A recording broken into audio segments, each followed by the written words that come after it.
I thought that I was going to be fighting Dillian Whyte. It doesn't matter if it's Dillian Whyte, Dillian Blue or Dillian Grey. I'll be fighting end of February, early March. Yeah. That's 100% guaranteed. Okay.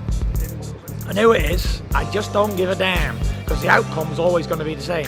I will win. And I'll knock a motherfucker out, because that's how we do it now. Detroit, what's up?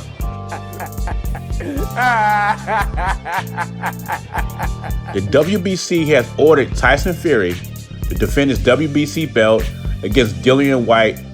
Well-deserved title shot for Dillian Whyte. Now, what does this mean?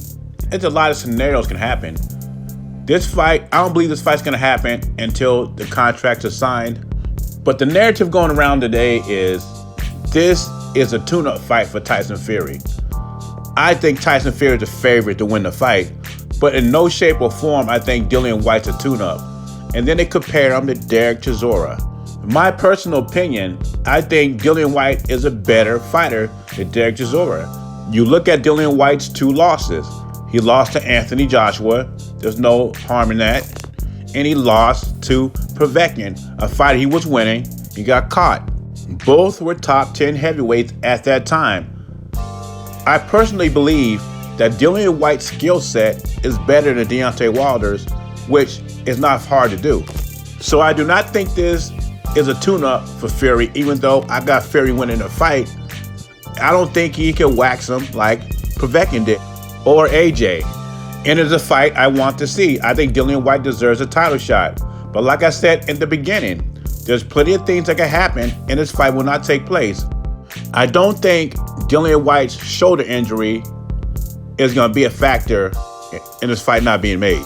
Fury might decide, I don't want to fight Dillian Whyte, vacate the title.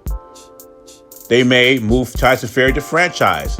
That's not out of the question. And this may be bad news for Tyson Fury's team, but it's good news for Eddie Hearn, who would finally give Dillian Whyte his title shot, and probably the step aside talk is probably going to end anyway. Frank Warren and Fury were hoping to get Anthony Joshua to step aside so Fury can fight Usyk, but I think that's a bunch of hogwash anyway. I think what they was trying to do is make AJ look bad. You know, Tyson Fury and Sugar Hill also offered to train Anthony Joshua for the rematch. So I think AJ and Eddie Hearn entertained the buyout by saying it's going to take $40 million. Or some reports were saying he was asking for $50 million. And we all know Frank Warren and Bob Arum are not going to pay AJ $40 to $50 million to step aside for Usyk and Fury. It's not happening.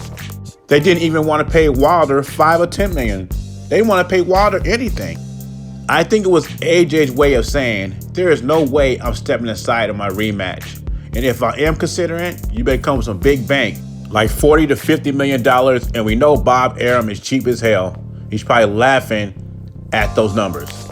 At the end of the day, I don't see AJ stepping aside. I don't see Bob Arum paying the $50 million.